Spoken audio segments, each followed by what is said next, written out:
Hello everybody, this is Bugsy here. I wanted to talk a little bit about character development. I've been talking about it a lot lately for reasons. Mostly, a friend of mine has a series. I talked to her about it, I'm like, and again, I just have a few critiques. I mean, it's her story, her rules, she can do whatever she wants, but at the same time, I just have a few things I just want to really talk about because it's not just her. It's just certain people when they write stories like this, they don't give the characters any flaws, any things they can overcome. See, now I may hate Evangelion with a fiery passion, but the one thing I can really give it some credit for is the characters are deeply, deeply, deeply flawed. And yeah, I was looking at the thing. I was looking at like the rebuild versus the original Evangelion, and freaking yeah, like Demolition D or douchebag chocolate. He basically he basically said Masato freaking asked Shinji to kind of like live with them all kind of sudden. And again, I liked Evangelion to a point when it, um, I liked Evangelion to a point, but when it started really trying to hit hard with its symbolism, I just started to not like it. Like I was trying to like in my own words, it felt like I was trying to like corrupt me or give me some sort of secret message. I know that's silly, but I don't know. And that's just why I was like, no, no, no, done with this, done with this, done with this.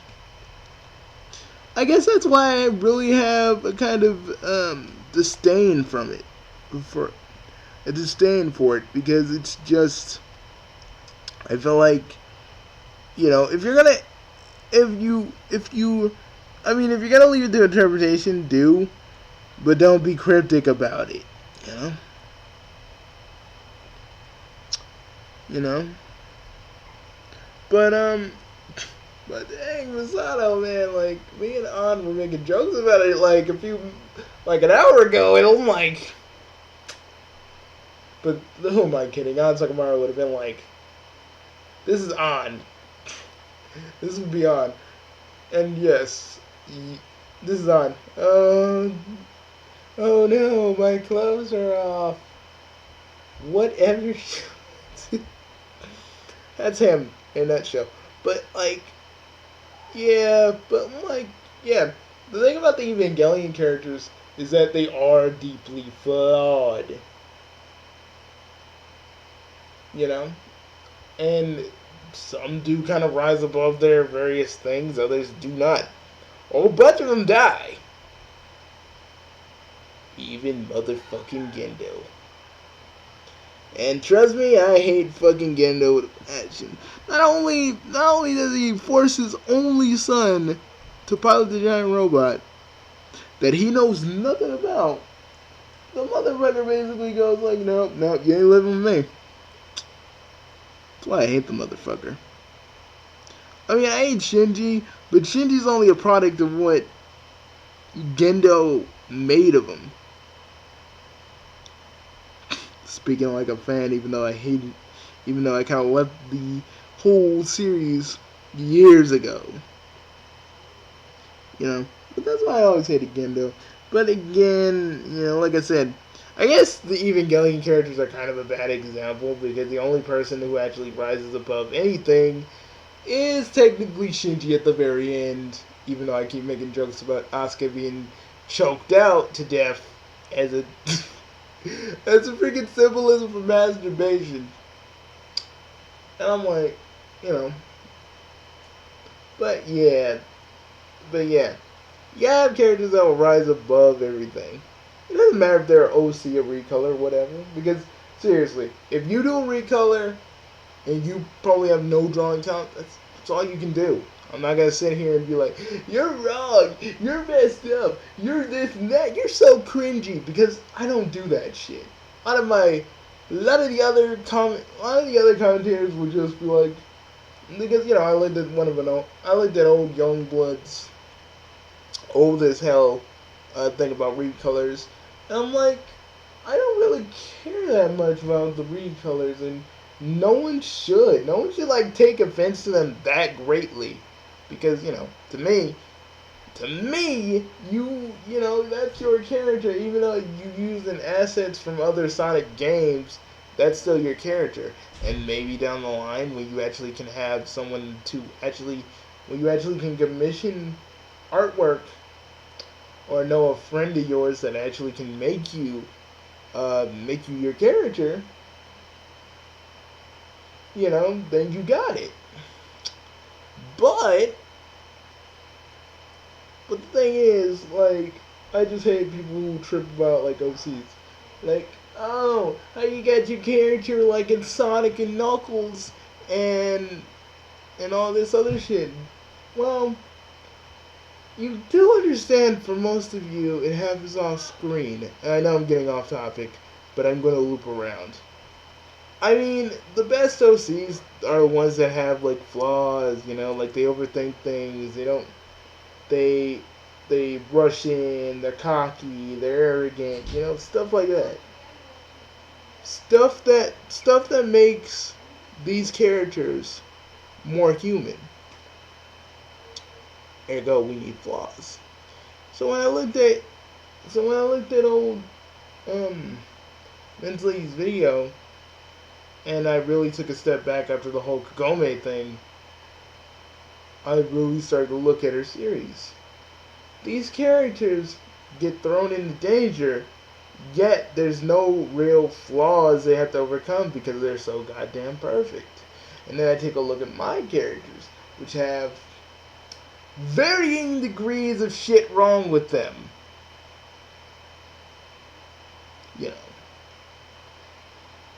Knockoff Bugsy.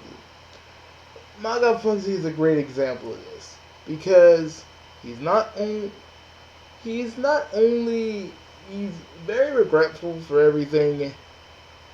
And most of the stuff he's done over the many years, he keeps getting reincarnated or being brought back. And he also kind of gets. It's a subtle. I put a subtle kind of wink whenever he talks about his nightmares. It's always going to be something about amalgamations. Last nightmare video I did that was actually canon. Because that's one thing he never will truly get over. He can only just try and get through it. But no, he still feels it. Ansagamaru, on the other hand. Let us talk about Ansagamaru, and yes, I'm breaking the fourth wall for a minute. Ansagamaru, well, he's confident, perverted, but has his own little form of baggage. Earlier in their timeline, Ansagamaru as Dark always wanted to kind of emulate Knockoff Bugsy and what he was. He was, because before the chaos stuff, he was a hero. An was always kind of like his sidekick, and even I've said this and shown you this in numerous episodes of Knockoff, because in the beginning, it's usually them talking about, it's like An talking about, like, I'm his sidekick, but, after, I didn't really state this. After some time, An actually wanted to be his own person. Ergo, that's why he took up, in the past, that's why he took up the name Phantom Dark. Because he really wanted to be his own person and not be confined to being a yellow ball. Even though technically he likes being his yellow ball form because it's a kind of nostalgia. Harima. Now let us talk about Kenji Harima and his various differences in Skull Rumble and how most of his older baggage kind of carries over. Harima, in lack of a better term, still got a little bit of emo in him, but he's learned to deal with it simply because he has both Knockoff Bugsy and Ansagamaru to kind of just back him up, balance him out. And even though they're they're loony, they're crazy, they're a little manic, you know. He kind of in a way gives them order, and that kind of gives him kind of a purpose, a little bit of a purpose. Also, he does do manga. I wanted to keep that from School Rumble, mostly because I wanted him to actually make. I wanted him to kind of have his like super happy ending where he actually does create his manga. And basically, yes, they're all brothers. But with Ansangamaru, he was always known as the weaker of the three. He always wanted to be stronger. He always wanted to be better. He wanted to be faster. He wanted to be quicker. He wanted to be all these things. But he never, he got to. But he understood he had his own set of skills. Ergo, why he doesn't really. He can't fight hand to hand for different reasons, and those mostly are story reasons. But he uses the guns because he actually is good at what he does. He's like, may I'm not the strongest. He's like, may I'm not the strongest motherfucker in the world, but I am a good marksman, and that's something I can actually be proud of. And the fact that I am very stealthy and can steal shit is a prime. It's something I'm okay with. That's how he thinks. And let's talk about Kagome for a minute. Yeah, a lot of you knew I was actually gonna go in this road. I'm not gonna convince Min's Lady and nothing else. She wants to believe Kagome is this, but I know for a fact, and I know a lot of you Inuyasha fans out there that know Kagome like I know Kagome. Will basically say this, that Kagome, yes, was a little immature, but through the terms of both the original series and final act, she grows. She even makes the Shikon Jewel wish itself from existence. And yeah, there's a little makeout scene where Kagome kind of stops herself because, they're at, she's still, she was living with her parents, she was living with her mom and her brother and her grandpa, you can't have Inuyasha just fuck Kagome on the bed, you know what I mean? So she's like, sit point, and like, when she did sit point, I'm like, Inuyasha, you definitely had a boner. I know you did, buddy. I know you did. Oh, god dang. Like, I look at these moments. I look at these moments with Kagome, and yeah, I see the ways that she's immature, that she's matured and became stronger, and all this other stuff. And that's why I kind of critiqued mentally the way I did, because I've seen this. I mean, I'm not saying she probably didn't see the whole series, but I'm saying she probably didn't see the whole series enough where everybody kind of had their own little character development. Everything was resolved, and they all worked together as a team. Sure, they'd have little fights and foibles, but that was more comedic. And I'm not talking about Love Hina's shitty attempt at trying to be like. They're trying to be comedic. Like, punch Keitaro, do fucking shit to Keitaro, do all this shit to Keitaro. No, their shit was actually funny because it delved into what they kind of do. Shibo can be annoying. Sango can get kind of irritable around Moroku because Moroku be like, yeah, butt touch. But Shibo just wants to kind of be Shibo wants to be a strong demon. Moroku wants to take care of his freaking wind scar. Moroku actually, the real reason I think he's a pervert and why he's like a super pervert is because he tries to mask that pain like, he probably doesn't even know this. Like, it's unbeknownst to him. But yeah, even though he's a pervert, it's kind of his way of masking his own pain of having the wind tunnel kind of passed down to him.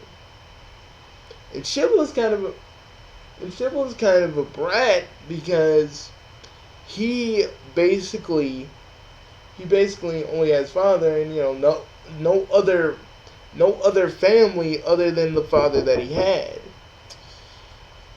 Oh, give me a minute, guys. I'm sorry. I'm gonna bust this wide open. Everything about Inuyasha, I'm gonna lay it out. I'm gonna lay it out in thin, even strips because I feel like you all need to know about this. Hold up, though.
And Shibbo really didn't have any other family, so Kagome kind of acts like the motherly figure, Inuyasha acts like the brother, and Moroku's kind of the pervy uncle and a whole bunch of other stuff.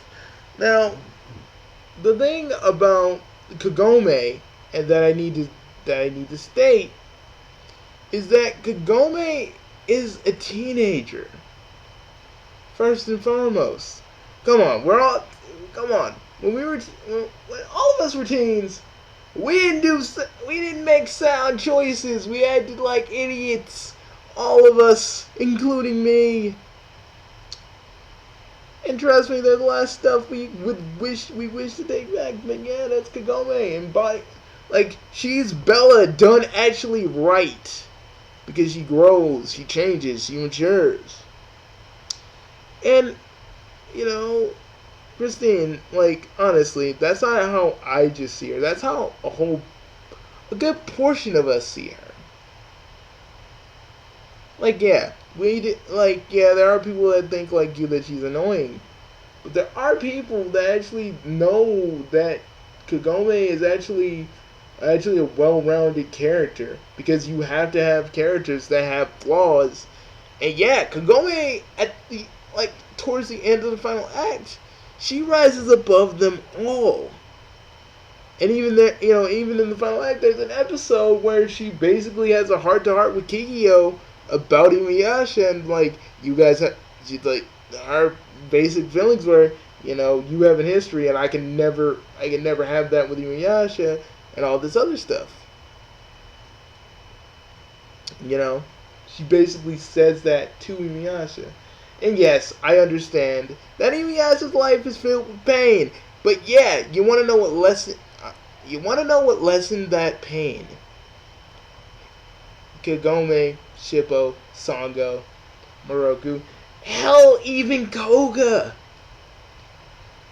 because Inuyasha actually had a rival with the people he hung around with.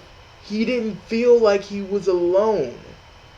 I mean, yes, you're up to you. You are welcome to have your own interpretation. I am not gonna stop you. I'm not gonna badmouth you. I'm not gonna say anything messed up to you. You are a friend to me, but I needed to say this because, again, there's some shit I needed to say. I need to get it off my chest before I fucking explode. You know. And when I really watch your video, when I watch your video even again, I'm not gonna watch the rest of your Legend of the Multiverse until the whole Kagome thing is done. So be a pal and tell me when that's gonna be done, so I can actually start watching your stuff again. Because Christine, I'm not gonna sit idly by and just watch a character I love get kind of destroyed. I just don't like that. I mean, Naru, you can totally do because yes, she doesn't change, and like Chi-Chi, she don't change either. Well, in the older series, she didn't change. In the newer one, she's a little bit different. And I kind of like that. They kind of toned her down a bit, and that's good. So, yeah, I mean, Kagome, like, I've seen Kagome weep for people. I've seen Kagome cry for people. I've seen Kagome be the most sympathetic person in the world. Have you even seen the episode with her and Jinenji? Have you seen it? Because I have. That's her at her most sympathetic. Because she really had sympathy for a gigantic half-demon like Inuyasha. And actually helped him out.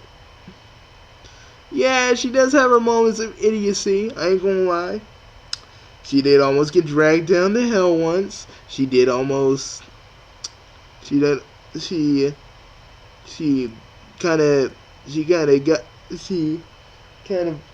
says Inuyasha to sit.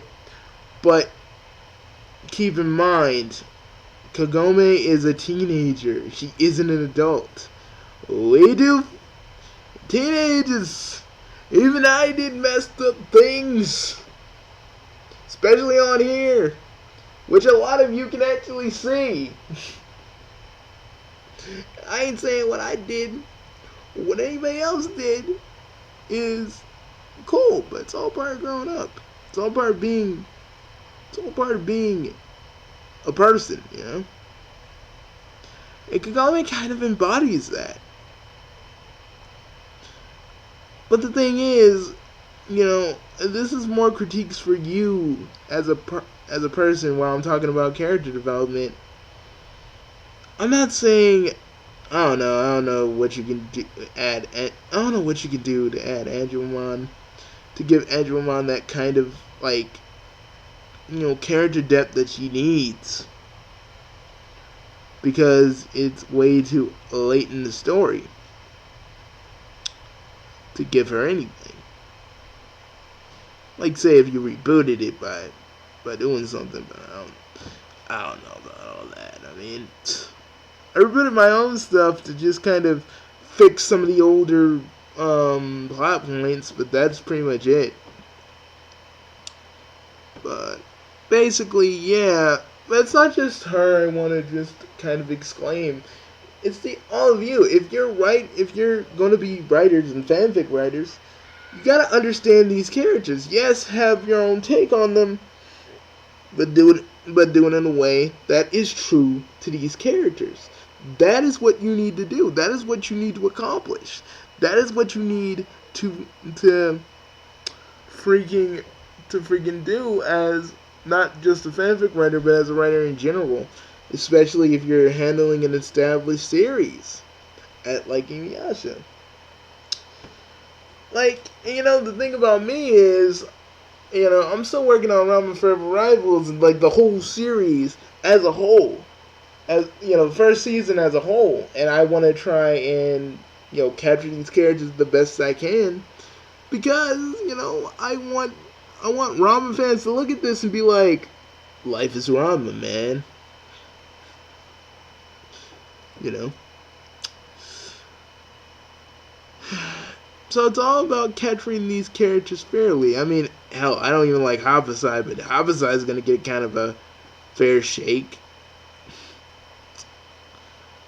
That's you gotta represent characters fairly, kids. You can't just sit here, write these characters. You can't have you can't have like Pac-Man, butt fucking Chipmunk, and have that be his defining characteristic, or um, you can't have you can't have Spider-Man. You can't have Spider-Man smoking weed and hanging out with Venom like it's. Oh God, I'm making a good. I'm gonna make a good parody out of that. I know, but you can't have these characters, act out of character just to suit your needs. You all need to work with these characters. And that's why Brandon Reeds always does always does like the worst fanfic, because even the Sonic harem ones are kind of weird, because Sonic. I mean, I'm not saying Sonic ain't interested in chicks, but he wouldn't be fucking a bunch of chicks like he's fucking Austin Powers. You know? It's all about adventure. You know what I mean? Not saying you can't fuck a chick. It's just, you wouldn't go about it all super fast just for the sake of a plot. Gotta build some things up, kids. That's Writer 101. I'm not trying to say I'm an expert. Hell, I'm more amateurish than you guys think. But I have a better grasp on characters, settings, and various other things, because I'm I'm a YouTuber that basically delves in a lot of fiction. And I kind of know what works, what doesn't work, and I try to do what I do accordingly. Regardless if people may not like it or not. That's me. That's me in a nutshell. That's me as a part, and that's me every day.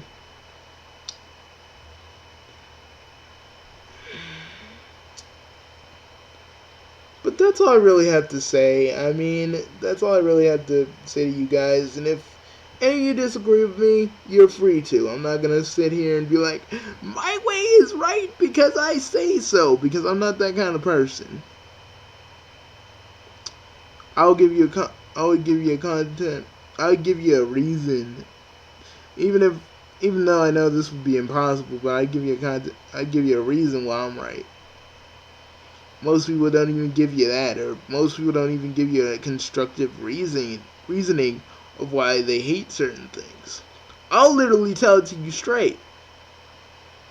No bullshit, no nothing. I'll tell you.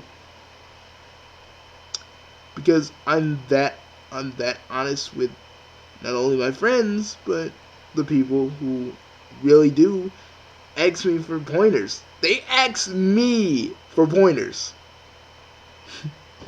Ain't that nutty? Well, I think I should just go. But I hope you take what I say with you. It's kind of not really a rule book, but something, little guidelines you don't really have to follow, but something you can think about and go, I guess he does have a point there. Something like that. Or, if I wasted your time, well, I wasted your time. But, I shall see you all later. Bye, guys. And oh yeah, Friday is gonna be freaking amazing!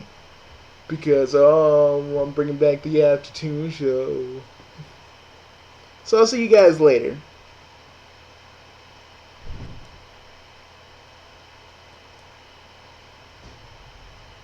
Also, I can't really talk about the Mach-Off Initiative. Although I did tell you about the past of my characters inside Mockoff, so but I didn't reveal too much. So, I'll see you guys later.